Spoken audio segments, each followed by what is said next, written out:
What is up, 2K crew? We got a great show for you guys and gals tonight. Man, we've got the Masters. We've got the reaction to the Michigan Wolverines winning the national championship. What the fuck is going on with the Tigers? Are they done? I mean, we've got a whole bunch more. I got power rankings, so let's get into it. I cannot wait. Turbo and 2K show. Masters week is upon us. Hello, friends. The azaleas are in full bloom. And I don't think that the Masters has disappointed. I mean, it's been very, very good. For those of you that bet on Bryson, like myself, a little bit disappointing. For those of you that bet on John Rahm, again, a little bit disappointing. But overall, I think we can say that the Masters has definitely not disappointed and lived up to the hype. I will say the one kind of gripe that I have, which we'll get into, maybe it's just me, but it wasn't perfect. It wasn't perfect. But before we get into that, I do have some news for you guys and gals. For those of you watching live over on Twitter, over on YouTube, thank you so much. Go ahead and drop a comment, give us a like, subscribe wherever you're at, hit the notification bell over on YouTube so you get notified every time I go live. And for those of you OGs over on the audio side, thank you so much. Thank you. Whether you have us in your ears in the car or on the treadmill, we appreciate each and every one of you. Now, if you follow the show for any amount of time, I do like to. I'm a bit of a stat nut, and it's not like I know how to produce them or how to look them up. But when I find a cool one, I always like to share it with you guys and gals. So we're going to start the show off with this one. This is from Super 70 Sports. If you don't follow this account over on Twitter, I highly recommend it. In 1989, Bo Jackson had 32 home runs and 105 RBIs, then averaged 5.5 yards per carry that fall in the NFL. Think about that for a minute, even if you're already aware. Bo was something. That's one of the athletes I was so thoroughly spoiled in watching. And ironically enough, I was one of the ones that watched probably more of his baseball than football, but both are just absolutely amazing. I hinted at it in the open. The University of Michigan Wolverines are national champions of men's basketball. And I'm going to come out and say I thoroughly believed that Arizona was going to not have their way with them, but clamp down on the defense a little bit, force Michigan into tougher shots, but it was the other way around. Michigan pretty much dominated, even though the score didn't dictate it and they were down at certain points in this game. It just seemed like Michigan had this game in hand the entire game. And in particular, the second half, it's kind of when they kind of kicked it into gear. And there's some internet controversy, however you want to process this or even give a shit about it, is that the basket that the Arizona was shooting on in the second half, which coincidentally the Wolverines were shooting on in the first half, that really wasn't very indicative of scoring. In any games that were played there, that basket really didn't produce a whole lot of scoring. Do I take that with a grain of salt? No, I really don't. It was just that Arizona could not make shots, whereas Michigan did. And not Arizona, UConn. Sorry, UConn. Arizona was the game before. UConn, geez, oh Pete's off to a great start on this August 9th, ladies and gentlemen. It's been a day. UConn. But on the other hand, we saw UConn, they were just as tenacious, just as the fight was always there. They did not give up. That was indicative of what the type of team that we saw them be the entire season. But it just Michigan hit more shots. The sharpshooters from UConn that pretty much forced them to win the game against Illinois, they kind of came up cold in the second half. And like I said, are you going to put that into the bucket as to this whole conspiracy with the basket? I'm not buying that. I'm not buying that at all. I just think it was they for once in the tournament could not make shots when they had to, and Michigan did. And it came down to it, ladies and gentlemen. It came down to it where the game got a little close towards the end. some missed free throws, some big shots. When UConn decided that they were going to make shots, got a little bit close. But if you did take UConn in the points, you are a happy camper. I did not. I did not. I took the Michigan plus 7.5, or excuse me, minus 7.5, and the over, which the over was shot by like I would say minute 5. And if UConn were to win this game, they played exactly the type of game that you had to play against Michigan to beat them. They just it just came down to shot making, and they could not make the shots down towards the end of the game. And whether that's how you wanted it to go or not, that's kind of the way it was. And we saw Michigan be number 1 in the country, number 2 in the country for almost the entire season. So to have them be atop at the end of the tournament does not shock me. Congrats to the Wolverines. Congrats to a hell of a run, a 4-year run for the UConn Huskies. You boys earned it. You boys earned it. But then again, out of the 68 teams that show up to the tournament, only one's going to be happy. So it is what it is. But let's take a look at the Michigan side here in particular, because I live in Michigan. So there's a ton of Michigan fans around. And there's something special about this that I want to touch on. I don't want to just kind of cast this aside because I am not a Michigan fan, but it does need some attention. This is from Brandon Quartz. Michigan won the national title with a 37-3 record and 29 double-digit wins against the nation's number 1 strength of schedule. Set the all-time record for Big Ten wins, 19. First Big Ten team to go undefeated on the road in 50 years. One of the best college basketball teams ever. And they also broke. Well, it was either the NCAA record or the Big Ten record as most 30-point wins, most 40-point wins, and most 50-point wins in a season. So you talk about dominant. You talk about a dominant team. And I think this team would have gotten a lot more pub, a lot more faith being put into them if they didn't lay an egg against Duke prior to the start of the tournament. Now, whether that was not showing all your cards by the Michigan team and the Michigan staff, I don't know. But we kind of saw Duke be exposed. Not to say they're a bad team, but they were definitely not the best team, even though they were the number 1 overall seed. And I think if Michigan would have had a better showing against Duke, they would have been slotted into that number 1 overall seed. But I think it kind of did them a favor not being that number 1 overall seed, because we saw Duke fall, before they even got to the title game. So getting out of their side of the bracket was much more difficult than the Michigan side. So it is what it is. I honestly do think that it was a gift that the Wolverines did not get the number 1 overall seed, but they made the best of it. And like I said, we saw, some would argue, a historic season from the Wolverines. But let's dive a little deeper. This is from Clay Travis. The Big Ten now owns college sports. 3 straight college football titles and the trifecta this year. A football title, a men's and women's titles too. This is the first Big Ten's men's title since 2000. It's been a long time in the wilderness. And we've seen the Big Ten have extremely competitive teams. We've seen the Big Ten send the most teams to the NCAA tournament many times in the past handful of years, but it just hasn't paid off. There's always been that one hot team that got super hot, even though Purdue had Zach Edey, was it last year or 2 years ago? 2 years ago, and he seemed like just an immovable force, but Purdue did not win. They did not win. So you could say this is NIL. You can say whatever you want about how the Big Ten is now, I'm not going to say dominating, but is showing up when they need to in all of these in all the major sports.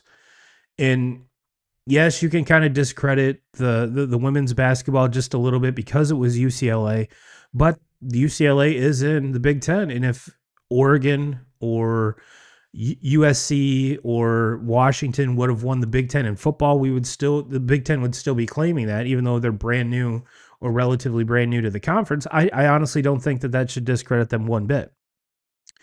And let's be honest, when it comes to women's basketball, it's dominated by UConn, South Carolina.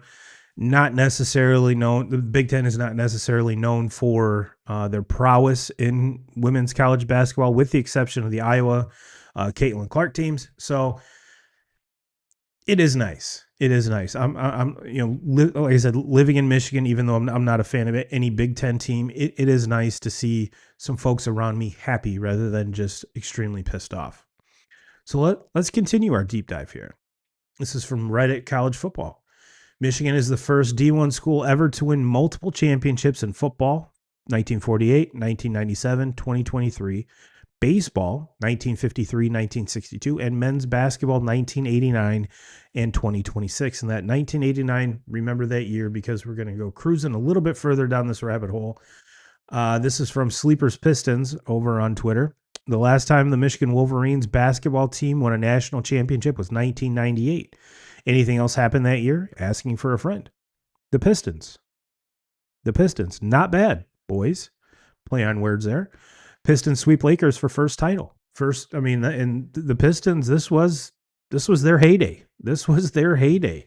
This is the time when we saw Michael Jordan, the Bulls could not get past the Pistons to get to that championship series. So and what's weird is that we're looking at a Pistons team that I believe right now is the number one seed in the East with, I believe, 3 games left. Cade Cunningham just came back last night and played very, very well. So for this, is it unthinkable that this Pistons team could go on a run and get to the finals? No, it's not completely outlandish. What scares me is that a lot of the players on this team have not had a whole lot of playoff exposure or playoff success. So is it kind of a crapshoot? Yeah, but I think they're well coached. I think they're a good their organization is progressing. Let's say I'm not going to say they're one of the best in the NBA at this point, but I think the groundwork that they've laid is very, very good. So is it outlandish to think that this Pistons team could make a run on the playoffs? No, but it doesn't help that it doesn't help that the Celtics are surging. Jason Tatum has come back from his ruptured Achilles and seems like he never even left. So that is a Pistons fan, that would scare me. But on the other hand, getting Cade back prior to, because it was rumored that Cade might not return to this Pistons team until the second round of the playoffs. Now, a 1v8 series, you would think that, the Pistons would be okay, but it's a little bit out there. You take your star player, your superstar player out of the lineup for that extended amount of time, and then expect him to come back and be full strength during the playoffs, where he can't even get his legs underneath him, because he was interviewed. He went out with a collapsed lung, so he's like, I couldn't get my heart rate up, I couldn't do any cardio, I couldn't do any of this to let that injury heal. It's not like, you injure your shoulder, you can still keep your legs underneath you. All you have to do is get back in rhythm with your shot. This was all around. Like, he could not get his heart rate up because obviously they didn't want the lung to collapse again. So for him to come back this early is completely awesome. And if you're a Pistons fan, you have to be super stoked. You have to be super stoked because having him back, even though there's only just a couple games left, it gives him that much more time to get his legs underneath him, and furthermore, get that first series to where even further get his legs underneath him. And let's be honest, if they do make it to the NBA championship, it's April 9th now. They don't play the NBA season isn't over until like July. So he has plenty of time to get his legs underneath him and get back to, top of the line Cade Cunningham. So Pistons fans there's some legitimacy to that. And if that's the case, I mean, Michigan, fans of Michigan sports, whether it's Pistons or the Wolverines, the secret now. The secret. Not that it's happened every single time, because we've seen the Pistons win championships without Michigan winning one. But if Michigan wins one first, in the year, so that's the first check mark. So check that box. Now all the Pistons need to do is check their box. So that's kind of all the news I had. I do have some baseball news that I want to get to in the later on into the show, just because it pertains to the Tigers and some of the other stuff going around. But so we'll save the baseball news. Save the baseball news. So let's jump into the Masters, shall we? I've got the Masters replay going up here on the big screen. Rory. Rory had a hell of a day. Had an absolute hell of a day. The course, the weather was gorgeous, and it looks like for the first time, and I believe in 25 years, that there's not even rain being forecasted in any of the 4 days. So it looks like at face value right now that we're going to get 4 rounds uninterrupted, which I'm sure for the players is kind of a big relief, but there hasn't been a whole lot of rain in Augusta leading up to this. So the course is extremely firm. That's the term everyone else is using. So that's the term I'm going to use, firm. And we've seen a lot of these top-notch players, struggle, which is one of the beauties of the Masters, because yes, there's a lot of players that there's a handful of players that make this course look extremely easy, but for the vast majority of the crowd, they look like us playing it at our local course. So it is always fun, and I'm one of those guys that I like to see the players struggle. I'm not one that likes to see 25 30 under par to win a 72 hole tournament. It's cool every once in a while just to see how low these guys can go and how good they actually are, but it's refreshing to see people that do this professionally struggle just as much as I do, even though I struggle even more. And if I was on that course, I would be I'd be light years worse. So, but we had a good mix of this. We had a very good mix of this. We saw Bryson struggle immensely. Um, I believe he's 5 over, and like I said, I coming off of his performances in the last two live events, I thought, man, he's going to hit the ground running. He's had, this course has humbled him many times before. I thought this was going to be the time that he kind of unlocked it, and we've seen that's not the case. That's not the case. But before we actually get into a lot of the players, the standings, there are some things that I did want to that I thought was rather cool. This is from Front Office Sports. The Masters is expected to do $70 million in merchandise sales this week, $10 million per day, $100 million per hour, or excuse me, $1 million per hour, $16,000 every minute, $277 every second. But there's one item dominating sales, the Masters Gnome, with one tournament employee telling FOS they sell out in the first hour. And if you add on top of it, and I believe these gnomes are like $60 a piece. Okay.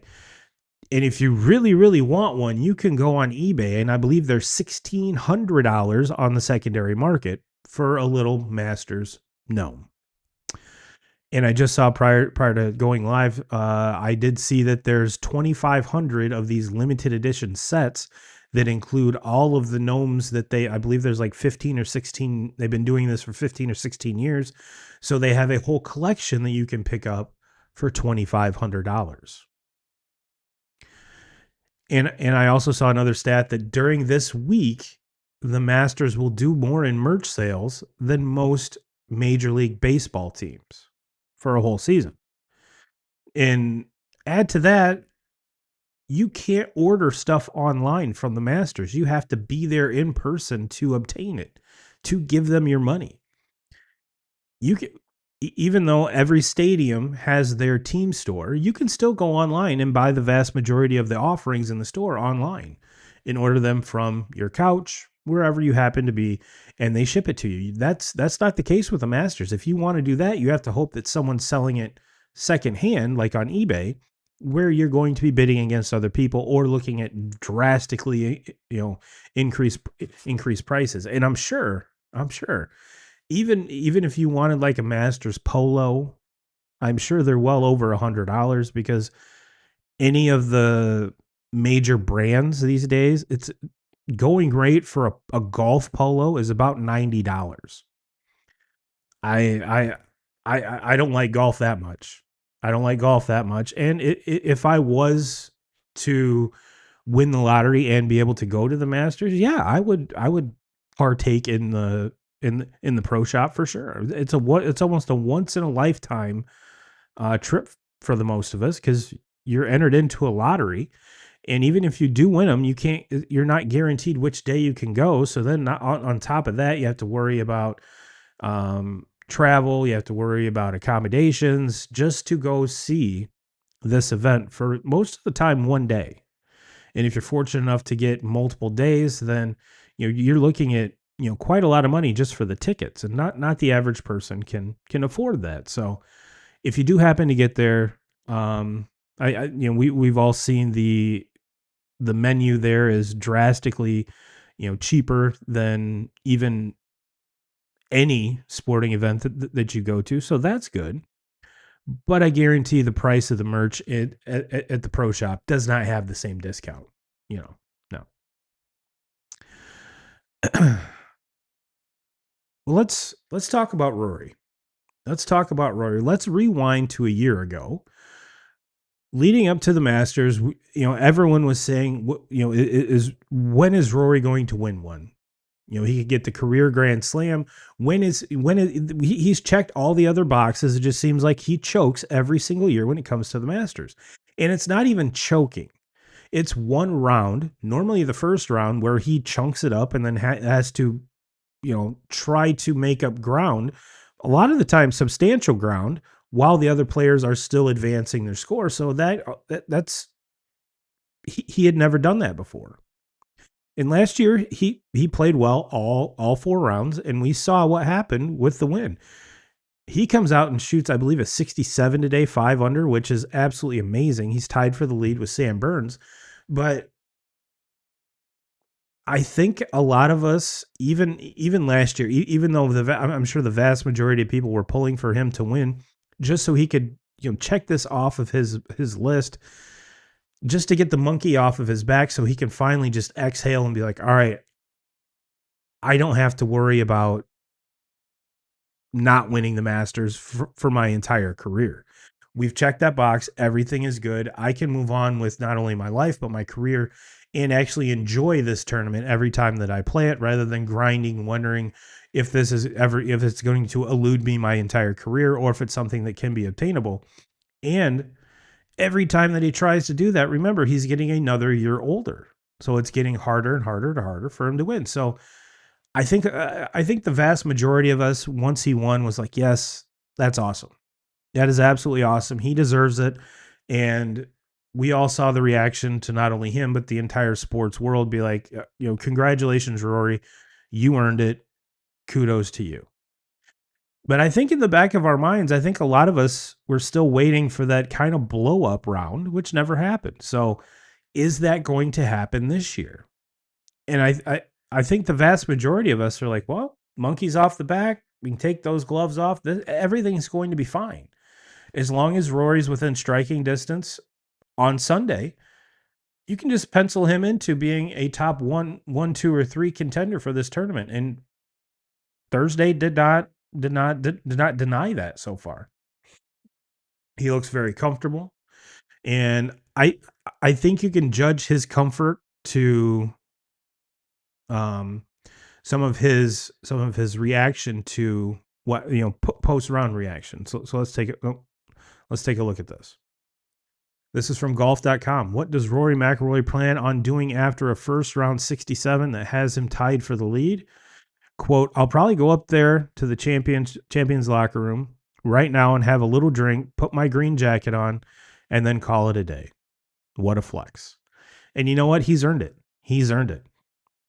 You have a comment here. This is from Joey. Last player the rest of the field wanted to see at the top of the leaderboard this year is Rory. Okay. If you say so. If you say so. I mean, there was the betting lines are going to argue with that, but um, I for one, I I I don't have a problem with him being at the top of the leaderboard. I really don't. Do I wish it was Bryson because I had a lot of money on him? Yeah, yeah, that would have been awesome. But as far as him, the leaderboard is stacked with big names. So yeah, he's 5 under, but there's a ton of players at 3 under, and there's even a ton of more players, even par or better. So it's going to be interesting to see the afternoon players play in the morning tomorrow when the course is a little bit softer, a little bit more forgiving, and then have the morning guys go out in the afternoon when the course firms up and gets the scoring conditions can get a little bit rougher. Here's one more on Rory. This is from ESPN Insights. Rory McIlroy shoots a 67 in his opening round. This marks the 27th time he's shot 5 under or better in a round at a major, second most all time to Tiger Woods' 35. And so he's been there. He's been there in a lot of these tournaments. And it was last year was and you could just tell by the way he interviews, his body language. You can tell he's a different player. Joey says, compared to previous years, I think the field would think McIlroy has a stinker of a round in him to take him out of contention. And like I mentioned, prior to last year, he always had that one round where he kind of imploded and was shooting very good, and then like on Friday or Saturday, would shoot a 74. Is that possible? Yeah, yeah. And I think if that does happen, you're going to open up that can of worms that last year was a fluke. He caught lightning in a bottle at Augusta. So I'm not saying he's coming off scot free, but it's not a make or break type situation. But when you put it like that way, Joe, I'm kind of there with you, and I'm there. I'm watching to see the golf. I'm watching to see the just the atmosphere. But to see how Rory backs this up, because it's one thing to win the Masters once.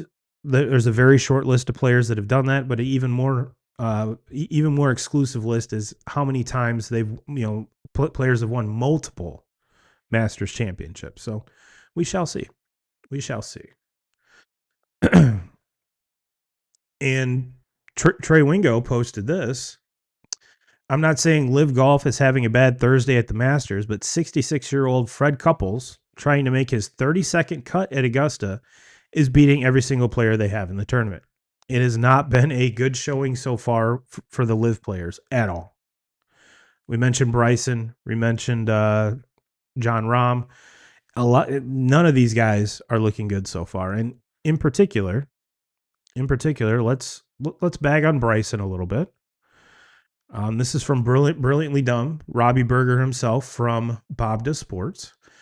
It says Bryson, this is from P at Paul F6914.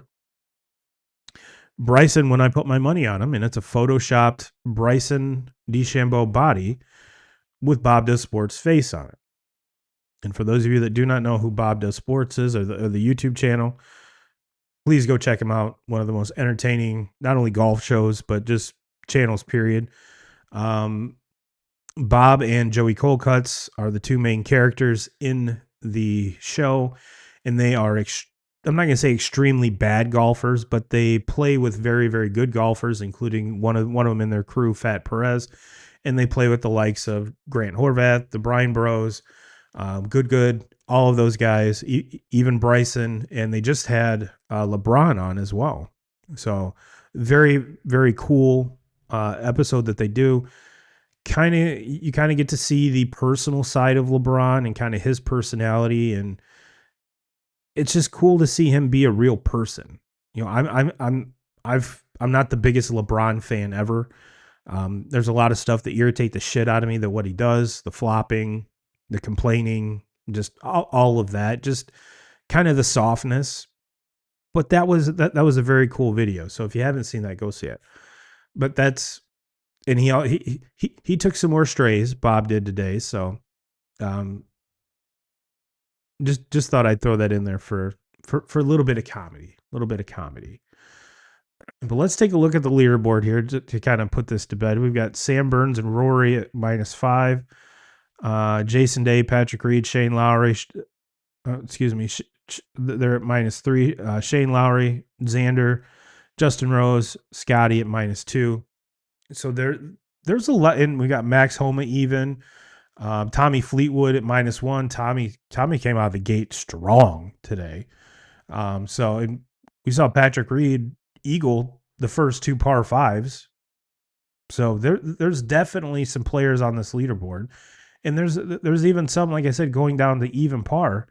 Let's see, what's that going to tell me the number here? But yeah, there's a ton of guys that are even par or better. Let's see here. Who do you have for outside picks after round one? I had Aaron Ra and is looking good. You know what? I wish I could say that I follow golf well enough to kind of wax poetically with that, Joe. But I don't. I don't. Let's see here.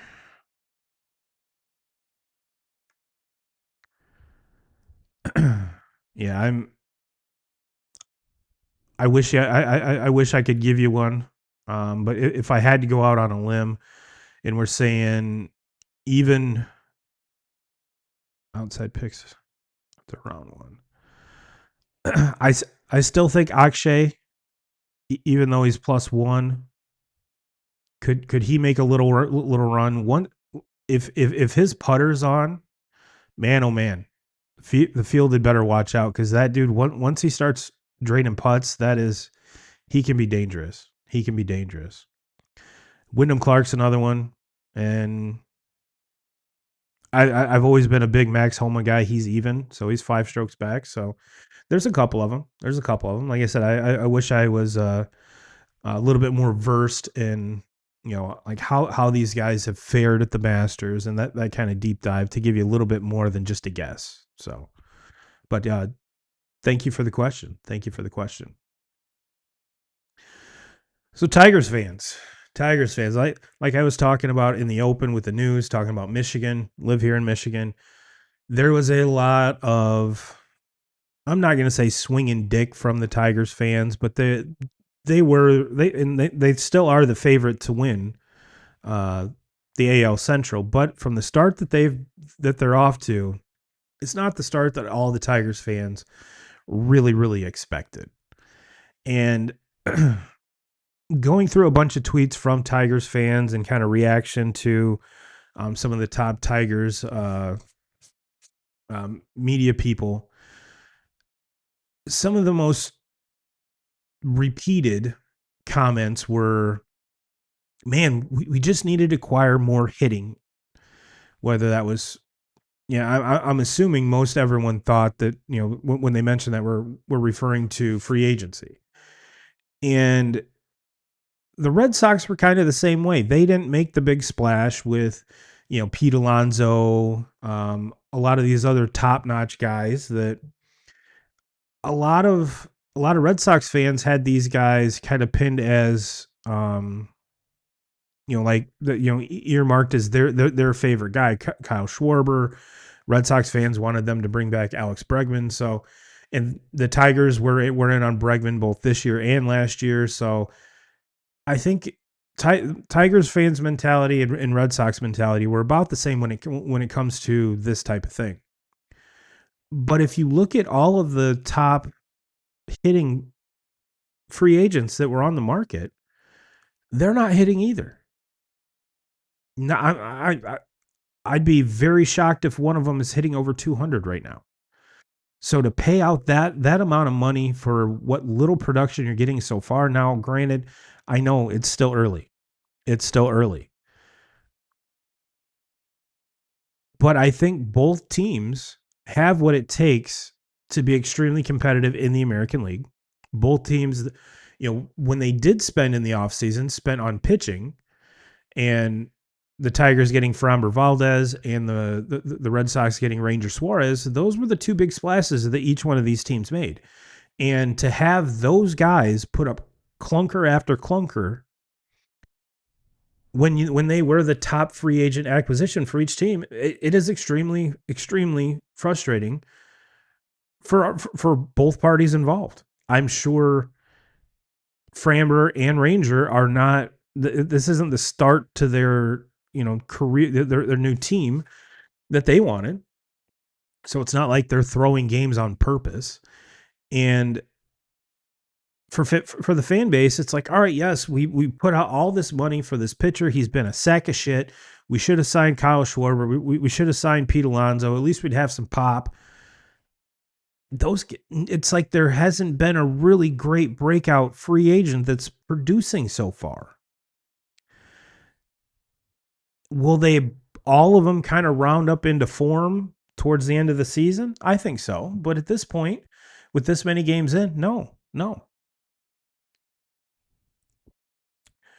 And yes, Tigers fans, your number one hitter is a rookie, which is awesome for his production.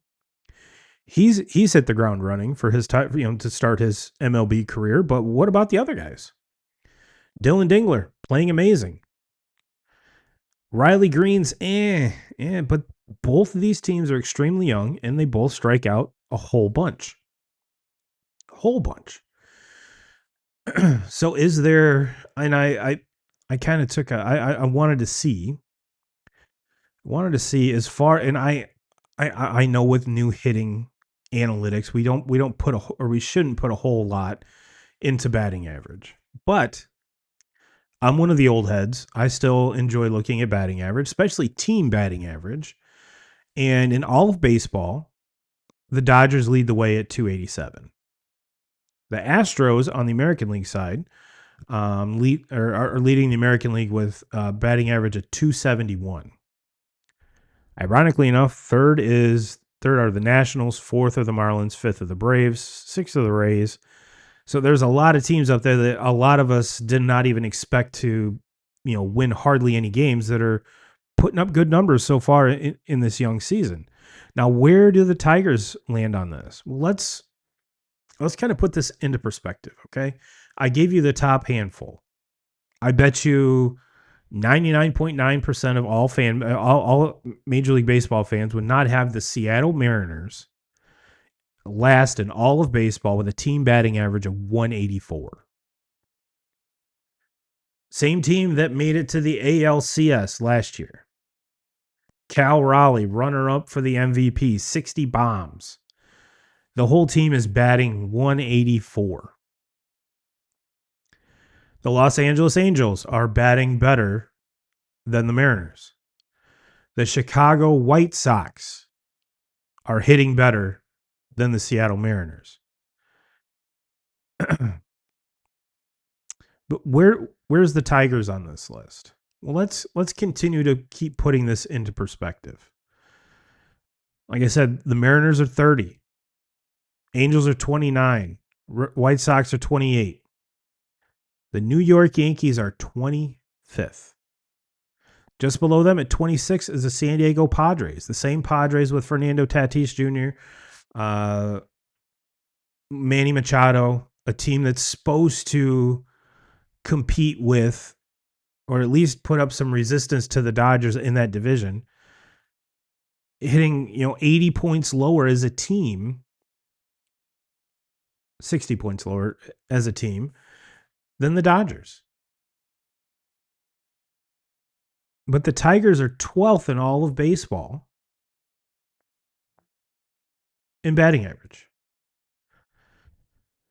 Sandwich between the Orioles and the Rangers. And the Orioles and the Rangers have gotten off to a better start than the Tigers. So let's flip the script. Let's flip the script here and let's look at ERA. Now this is a complete staff ERA. It's not just starters. The Braves lead all of baseball with a 2.03 ERA, mostly, which I mean that's your starting staff and your bullpen being absolutely amazing, but in particular, the Braves bullpen being dominant as shit. I mean, they are just phenomenal right now on a heck of a run. And the bottom is the Nationals, kind of where we thought this team would be with a team ERA of 6.06. The Astros are 29th at 6.05. The White Sox 5.45. Athletics at 27, 5.2. Tigers are 22nd on this list with a team ERA of 4.4. Sandwich between the Phillies at 4.21 and the Blue Jays at 4.443. The same Blue Jays team that made it to the World Series last year. This Phillies team that made the playoffs last year. So is it full-time panic mode in Detroit? No. No. I wouldn't say it's full-time panic mode. Because as we sit right now, they are 4-9, the last place team in the Central. And the Guardians lead the Central at 8-5. So they're 4 games back with a run differential of -3. Now let's put a little bow on that because the White Sox are half a game, excuse me, are half a game ahead of the Tigers, and they have a run differential of -29. So, like I said, not all is lost. Does it stink right now? Yes. Yes.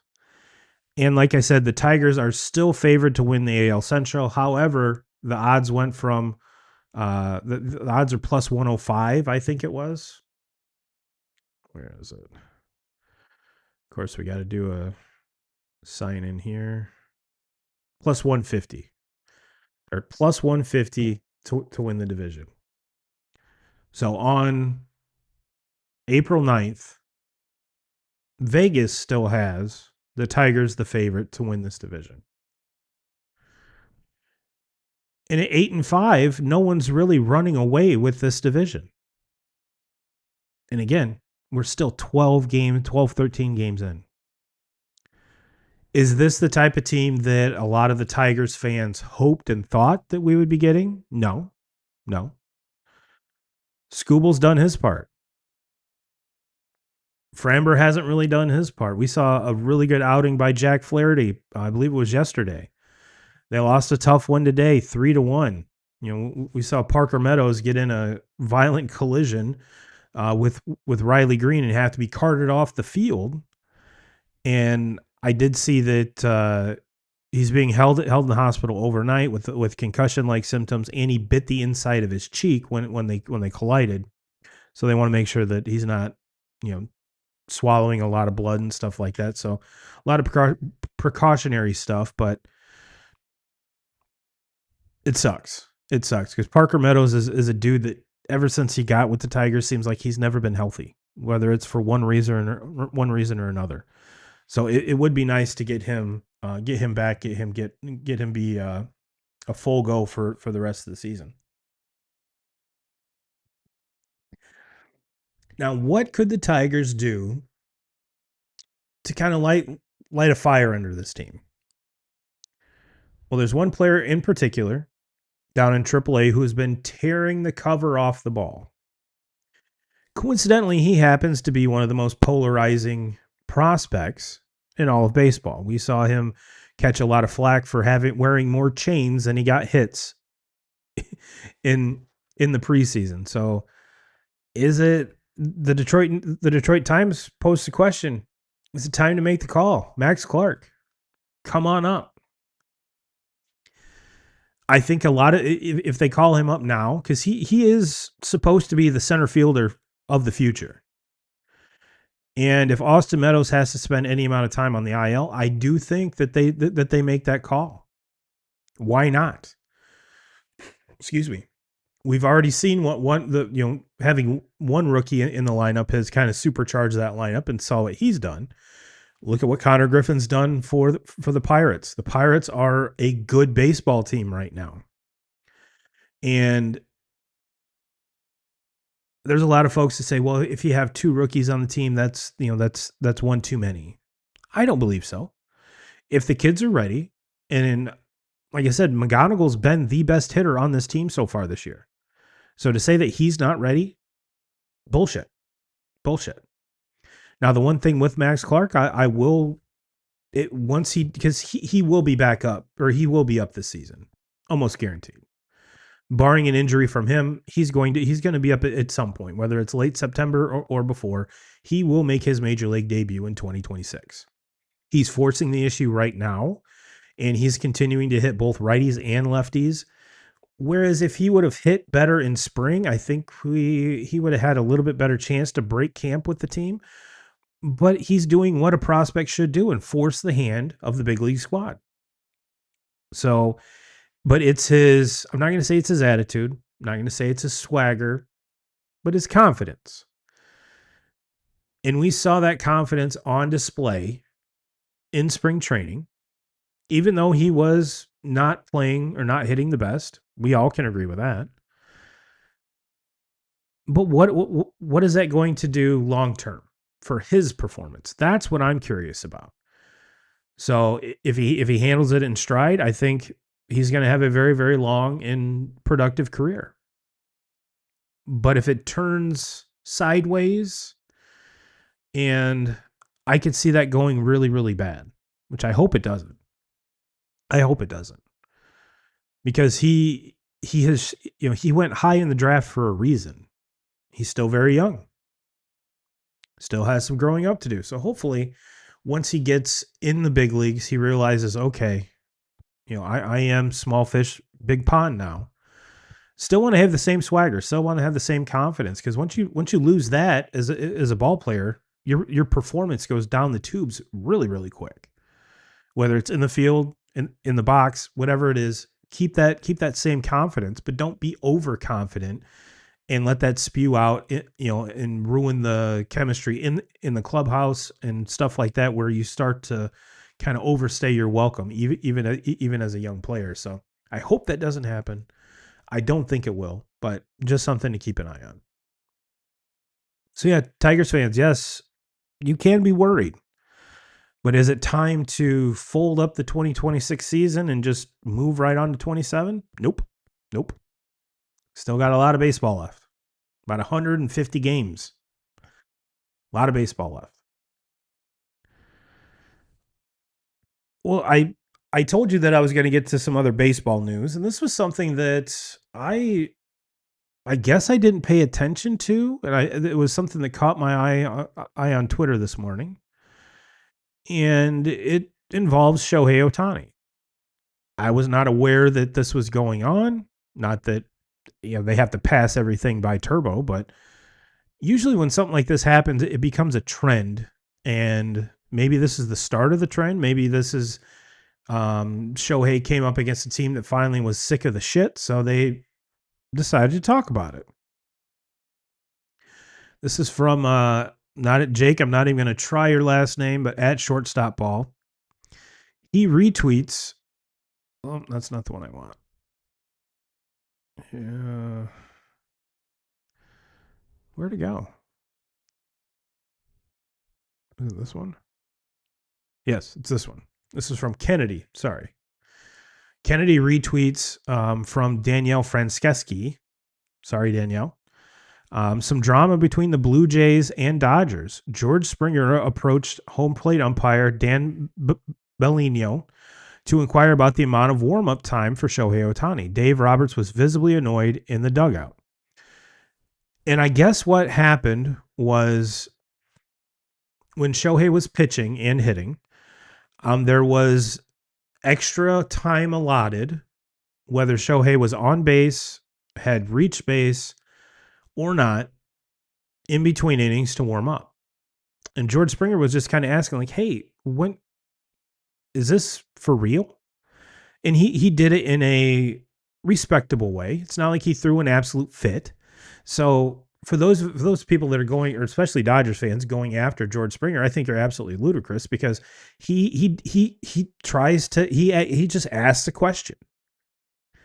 He just asks a question. So let's get back to the Kennedy's response.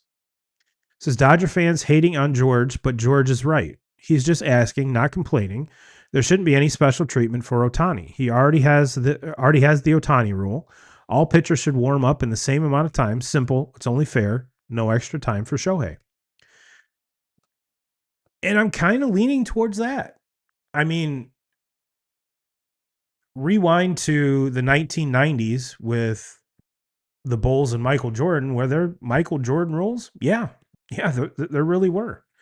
There were Michael Jordan rules, and like they point out, there's already a Shohei rule, and that has to do with the DH entering and exiting the game, I believe. So, like I said, this wasn't really on my radar. So I had to take a couple steps back and do a little bit digging. Like, did this really happen, or was this just a handful of people kind of overblowing the situation? Here's another one. This is from Jake, like we talked about. Jake at shortstop ball retweets something from Foul Territory. Dave Roberts says there's got to be some grace for Shohei Ohtani as a two-way player when asked about him getting extended time in between innings to warm up. The truth is, he's different. Jake replies, they've created two rules already to help benefit one individual player. Players hit for 100 years in baseball. I get it. You have to protect the golden goose, but my word. Jake nails it. Jake nails it. When you are as successful as Shohei, because he still has the longest active streak on base streak for hitters and the longest active scoreless inning streak for pitchers. Is he special? Yes, absolutely. He is a legit one of one alien. And I completely understand MLB wanting him to perform at the top of the, as good as he can. I get that. But to make special concession for this is a little bit ridiculous. Just a little bit ridiculous, because where does this end? We saw Cal Raleigh set the home run record for the Mariners, for catchers, and for switch hitters last year. Not only did he hit for the vast majority of the season, he did DH for a handful of games, but caught almost every game that he played in. And when he was on base, they send the other catcher out to catch the warm ups from the pitcher while he puts a gear on. Should he should he get extra time in between innings to get ready? No, no. It's something that he's been doing his whole entire career. And to tell me that Shohei hasn't had to abide by this kind of same time rule, if it is a rule, if nothing else, it's common courtesy, his whole entire career leading up to this season, then I think you're nuts. So to let this, if it's one of those slippery slope things, even though, like Jake mentioned, the unicorn, the one of one, the alien that is Shohei Ohtani, he's going to get special concessions. It's just part of being Ohtani. Now, Foul Territory took this on the other side. Says, if I'm Shohei Ohtani, I'm going to take as much time as I can until I feel like I'm ready to go out there. At Flava Franz 21 and Eric Kratz, see the gamesmanship on both sides of Ohtani getting extended time to warm up. A little different take on that, and I don't mind that either. Keep doing something until they tell you not to do it. Do I find it a little ridiculous that you think, I'm not saying he thinks that he's, he deserves that, but if he's doing it, then he's fairly conscious of it. So is it indeed gamesmanship the whole entire time? If it is, that's next level shit. I got to hand it to him. If not, even if it isn't, and I was Shohei, I would say, yeah, I'm going to take every single second that they're going to give me, regardless if they know I'm doing it on purpose or not. Nothing wrong with a little gamesmanship in baseball, in any sport, as long as it doesn't cross the line. And I think this one, I don't think crosses the line. I don't. It's one of those, I guarantee for you married guys and gals, we've all been in the it's better. There's certain circumstances where it's better to ask for forgiveness rather than permission. This could be one of those situations.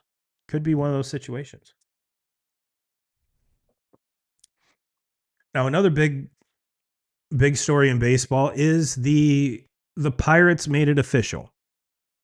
Not only did Connor Griffin make his MLB debut, but he has officially signed his extension. 9 years, 140 million, which I think is important for many, many reasons. Just the very first and obvious reason, the Pirates actually locked up a potential superstar, a draft pick that they took, a homegrown guy, probably the best prospect player that they've done this to since, I don't know, McCutchen. And I think the ceiling for Connor Griffin is far higher than McCutchen. And we saw what Kutch did with that team. So is it completely impossible that, and Kutch was a center fielder at the time, up the middle. You got Connor Griffin at shortstop making diving plays and bananas plays in the field, and being a menace at the plate so far. So his debut has been extremely successful for the Pirates, and it's something completely out of character for the Pirates. I mean, yeah, they extended Cabrian Hayes, but not to this extent. And to think that the biggest contract in in Pirates history is this one at 140 million dollars, that seems a little bananas to me too. I know that the Pirates don't act like a major market team. I get that, but when your biggest contract is such a shade over $100 million, and this is for 9 years, 9 years. So I did grab a couple tweets here to kind of put a bow on this. This is from 1986 to 92 Pittsburgh Pirates. Important fact about Connor Griffin's new 9-year, $140 million contract with the Pittsburgh Pirates. On the left side, the Pirates have Connor Griffin, newly signed, 9-year, $140 million contract through 2034. And Bobby Bonds, and that's Bobby Bonilla, not Bobby Bonds. Bobby Bonilla is signed through 2035. Bobby Bonilla Day, very good day in sports history, and still the greatest professional sports contract in the history of mankind. In the history of mankind. I've got one more here. This is from Paul Hembo over ESPN. In MLB, NBA, NFL, NHL history, Connor Griffin is the only player to sign a 9-figure contract as a teenager. That's kind of bananas to think about, considering, especially in the NBA for a time, there was the, go right from high school. So you think Kobe, you think LeBron. But I think the linchpin here is when they sign rookie deals. There's no rookie deals in baseball. So the 9-figure contract as a teenager, I think baseball is about the only one, because of the lack of the salary cap, that this could actually happen. But it's still kind of cool that not only is this kid locked up, for, including this year, 10 years, but he's the only teenager to sign a 9-figure contract. That's kind of cool. That's kind of cool. That's kind of cool. And to further the Connor Griffin point, I think that signing him is a linchpin to potentially signing Paul Skeens. And we've seen, or at least there's been rumors that after the signing, Skeens has said that he'd be open to talking about an extension in the offseason, talking again. So if you're Pittsburgh, you have to be ecstatic that this happened. And Skeens and a couple of the other veterans were at the press conference where they announced the signing. So if he really didn't want to be there, you kind of have a feeling that he wouldn't put all this effort into this team rah-rah stuff. But then again, he's a competitor. He wants to win. I guarantee he wants to win a World Series prior to, his service time reaching an end in Pittsburgh. So I get that part, but this had to happen in order to at least convince or even get another conversation with Paul Skeens to talk about that contract extension. It would go a long way, Tigers fans, if they were to talk, and there's been talks that they've already started talking to McGonagall about a similar extension. So to lock him up, be like, Scoobs, come on, buddy. Let us back in that door. Let us back in that door. Let's sit down again. Let's get this worked out. We want you here long term. We want you here. We want to win with you. We've bolstered the pitching staff. We're bringing up kids that could, the impact on day one, and we're extending them. So we want them to be with you. I think could go a long way. But on the Tigers' point of view, if Scooble is not budging off 10 years, that's a tough pill to swallow. Because that's going to be like a 10-year, $40 million or $400 million contract. At the beginning of that contract, it's going to look really good. But at the end of the contract, that and with the collective bargaining agreement talks, I haven't even heard any. It's done in December. So I highly doubt that there's going to be a whole lot of chatter before we get close to December. But it would be nice to hear, we're in talks, ownership and players association. We've had some conversations. We've kind of dipped our toe in the water. We've kind of tested where the other side's at. Would be nice to get some of that. But judging from the last handful or the last couple, CBA, I I I I don't think until it comes down to the very end or close that we'll even see anything. Which is a shame because after the World Baseball Classic, after last year, with all the changes that MLB's made, viewership is higher than ever before. Attendance is higher than it has been in a long time. So everyone's making money. Everyone's making money. Let's continue to make money. If you're ownership, let's continue to make money. If you're a player, who gives a shit if the Dodgers are loading up and being a super team every single year? They were one or two strikes away from not winning it last year. So it's not like they swept the Blue Jays by any means. And there is a very good comparison to them and the Yankees in the late 90s, early 2000s. Baseball survived after that. And I think we're going to see a lot of the players, or not a lot, but we're going to see a handful of players go, I want to go somewhere where I can beat them. And once the first player does that, says that, comes out and says that, and signs with another team and says, I want to beat the Dodgers. I want to beat the Dodgers. Once that first guy crosses that line, you're going to see a whole bunch more people doing it, even though there's more money over in LA. Well, 2K crew, I think I'll get you out of here on that. I think I've crossed all my T's and dotted my I's for the week. Everyone enjoy the Masters.